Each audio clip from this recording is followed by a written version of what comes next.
नमस्कार दोस्तों आज जिस स्टॉक की चर्चा मैं आपके सामने करने वाला हूँ वो स्टॉक मैं ये कहूँगा 2026 के लिए बहुत सारे जो बड़े आप कह सकते हैं जो एनालिस्ट रिपोर्ट कह लीजिए बड़े स्पेसिफिकली जो बड़े ब्रोकरेज हाउस है वो बहुत ज़्यादा बुलिश हैं इस स्टॉक में। जैसा हमको पता है 2025 ये कोई खास नहीं गया था रियल एस्टेट कंपनीज के लिए और आने वाले साल में वो कौन सी चीज़ें जो इस स्टॉक को बहुत ज़्यादा मैं कहूँगा पॉजिटिव रिटर्न दे सकते हैं स्टॉक में, प्लस वो कौन से रिस्क हैं जो आपको समझना है। क्योंकि मैं हमेशा कहता हूँ as a long term investor साल इस समय जो है दोस्तों ये वॉच लिस्ट बनाने का बहुत अच्छा समय होता है। वो स्टॉक जो आपको लगता है कि भाई ये स्टॉक ना लॉन्ग टर्म में बहुत अच्छा कर सकते हैं, ऐसे स्टॉक की चर्चा हमको बीच बीच में करते रहनी चाहिए। और इसीलिए मैं आज स्टॉक को लेकर के आया हूँ जो ऑलरेडी पिछले एक साल में आप देखोगे तो ऊपरी स्तरों से इसने जो हाई लगाया है वहां से ऑलमोस्ट 26.5% टूट चुका है। और यहां पर ऐसी क्या चीजें हैं कि बहुत ज्यादा पॉजिटिविटी देखने को मिल रही है। तो देखो पहली चीज ये है स्टॉक का जो नाम है वो है लोधा डेवलपर्स, जिसे आप मैक्रोटेक डेवलपर में भी जानते हैं। तो भाई ऐसा क्या रीजन है कि स्टॉक को बहुत अच्छी बात की जा रही है, आइए देखते हैं। देखो मैं पहले डिस्क्लोजर दे दूं, यहाँ पर हम जो चर्चा कर रहे हैं ये कोई भी बाइंग और सेलिंग की नहीं है। आप प्लीज अपने वित्तीय सलाहकार सलाह जरूर लीजिएगा। यहाँ पे बस उन स्टॉक की चर्चा कर रहा हूँ दोस्तों, उस स्टॉक की चर्चा कर रहा हूँ जो टॉप पिक रहा है अमंग ब्रेजर ब्रोकरेज हाउस जैसे Motilal Oswal, ICI securities, Jefferies, वो है मैक्रोटेक डेवलपर लोधा। वाइल जो इंडिया का रियल एस्टेट सेक्टर है वो करेंटली अब प्रीमियमाइजेशन की तरफ बढ़ के सुपर साइकिल में है और लोधा इसके लिए सिंगल आउट होता है क्योंकि ये अब सिर्फ एक मुंबई सेंट्रिक रेसिडेंशियल प्लेयर नहीं रह गया है, बल्कि it is transforming into a diversified national infrastructure और luxury powerhouse. Okay now ऐसा क्यों कहा जा रहा है? पहली चीज, पहला है स्टॉक प्रोफाइल। देखो लग्जरी और प्रीमियम रेजिडेंशियल डेवलपमेंट में काम करता है।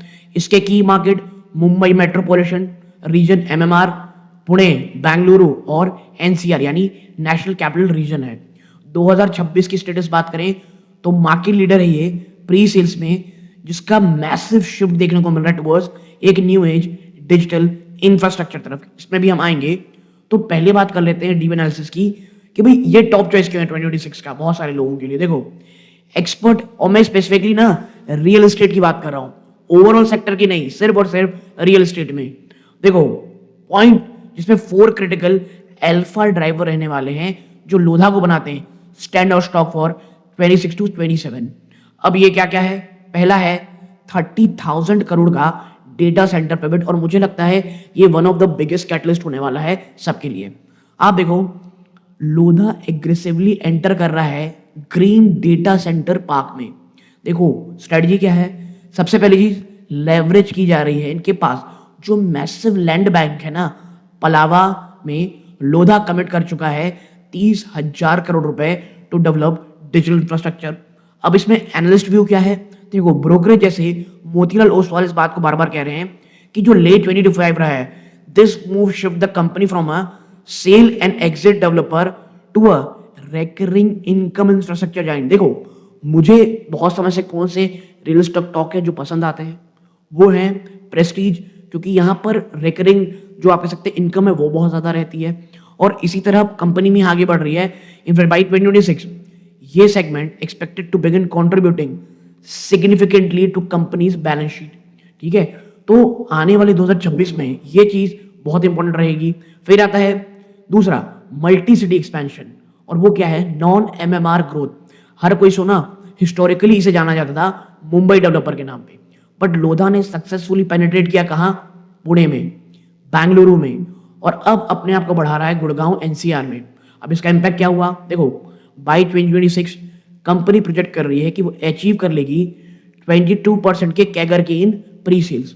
फिर अब भाई डाइवर्सिफिकेशन, क्योंकि हम सबको पता है जो आप ये कह रहे हो कि आप डेटा सेंटर में जाओगे प्लस आप ऑलरेडी रेजिडेंशियल ऊपर से प्रीमियम रेजिडेंशियल को जा रहे हो, तो इतना पैसा लाओगे कहाँ से? ये ह्यूज कैपिटल होता है।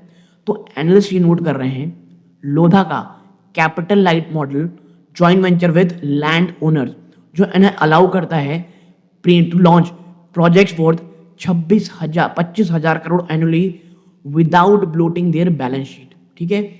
और ये ज्योग्राफिकल स्पीड स्प्रेड ना इन्हें डिरिस्क करता है the stock from any single market slow down, okay. तो आप समझ रहे हैं कंपनी सेकंड फेज में किस तरह आ रही है। फिर आता है तीसरा, प्रीमाइजेशन, टेलविंड और इंटरेस्ट रेट। देखो जो मैक्रो इकोनॉमिक इन्वायरमेंट है 2026 में वो बहुत ज़्यादा फेवरेबल होने वाला है फॉर लोधास कोर प्रोडक्ट यानी लग्जरी हाउसिंग। अब कैटलिस्ट क्या है, with the RBI having initiated rate cuts जो अप्रॉक्सीमेटली 5.25% था बाय दिसंबर, होम लोन की अफोर्डेबिलिटी कहा जा रहा है ये इंप्रूव होगी just as demand for 2 crore plus life loan is picking now. इसमें अर्निंग में क्या इम्पैक्ट आएगा, देखो लोधा ने रिपोर्ट किया है 87% का year on year search pattern in the most recent quarter यानी Q2 में। और ये क्यों हुआ है, हाई मार्जिन लग्जरी लॉन्चेस।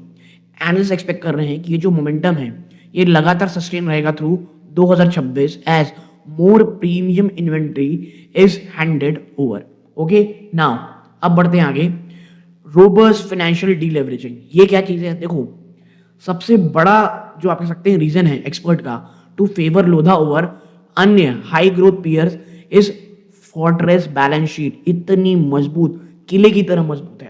पहला, डेट प्रोफाइल, कंपनी लगातार एग्रेसिवली अपने जो कर्जे हैं उसे कम कर रही है और एम कर रही है net debt to equity ratio of मात्र 0.25 टाइम बाय मिड 2026, 2026 के मिड में क्या कहा जा रहा है, okay.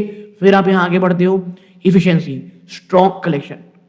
Now project to exceed 15,000 crore annually ensure that the company can self-fund its massive expansion without taking expensive high interest loan।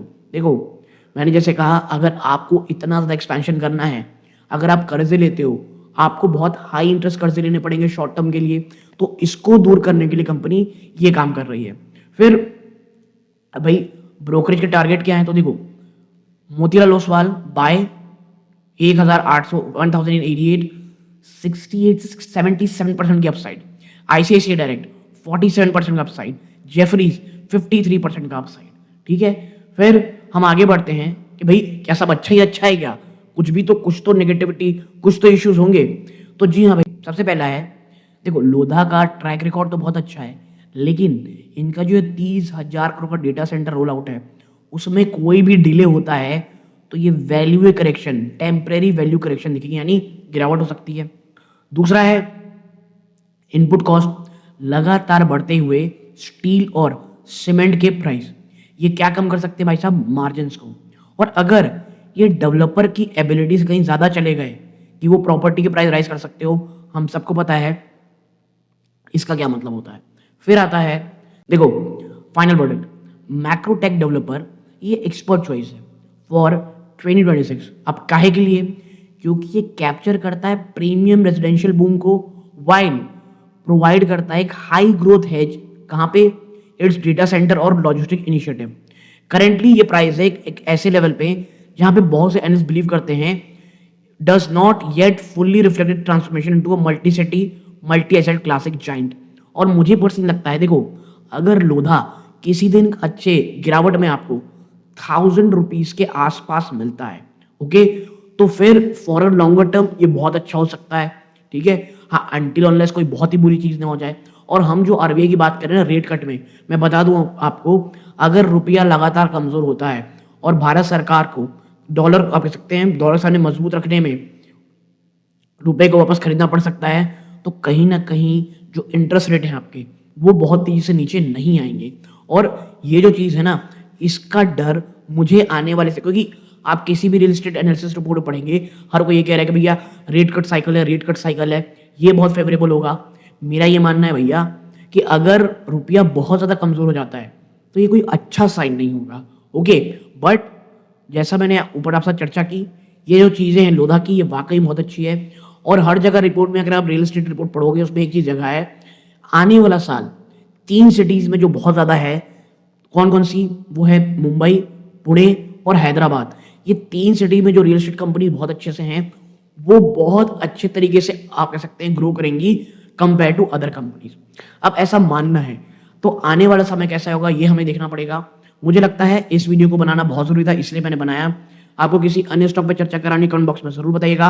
आपसे बस एक दरखास्त है, इस वीडियो को लाइक करें, चैनल सब्सक्राइब करें। ये इस वीडियो का अंत है।